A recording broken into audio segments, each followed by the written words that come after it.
Hello and welcome to Daily Records. I am Tommy Burton, and today we are going to be talking about A.C. Newman and his album The Slow Wonder, released on June 8th, 2004. This on Matador Records.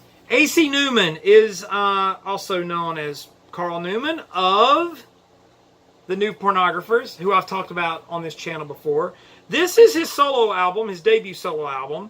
And a really interesting release. It's a guitar oriented album, and it's very solid. It flows together really well. The one complaint I may have about it is that it's pretty short. It only clocks in about 34 minutes, so it runs through pretty quickly. But the good news is there's not really any sort of lagging tracks, or there's not any moments on the album. I guess if you're going to go in for 34 minutes, you got to make it count. And in that regard, the album almost sounds like a collection of singles.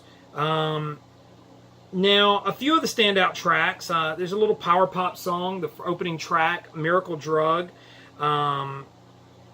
Another great song on this album is the third track, On the Table. So if you like guitar-oriented, power pop sort of driven songs, those are definitely worthwhile.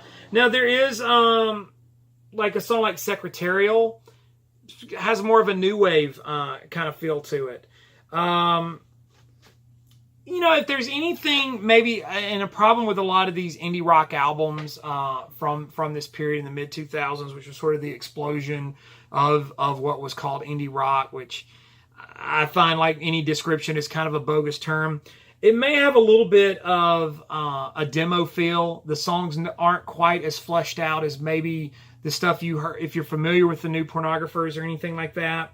So that may be a little bit different, but I think as an album, it really it flows together really well. Now, I'm not familiar with this show, so I can only speak for the fact, but there's a show called The OC, and the song On the Table was featured in that. So if you know that show and have the OC soundtrack, then you know A.C. Newman's On the Table. Some of the other great songs, and most of us, Prize Fighters, Come Crash, Better Than Most, The Cloud Prayer, 35 in the Shade. Like I said, it's sort of a homegrown sort of feel, and so it's definitely kind of one of those albums that holds up in terms of just sort of solidarity that goes throughout the album, and so it makes for a good listen. But just good drum, bass, guitar, pop rock songs. Rock, you hear me say that a lot, pop rock, but I think it's worth seeking out. A.C. Newman's The Slow Wonder. Do you have this album? Do you know this album? Comment down below. Like, comment, subscribe, thumbs up. You know the drill. I'll see you all again tomorrow with another Daily Record.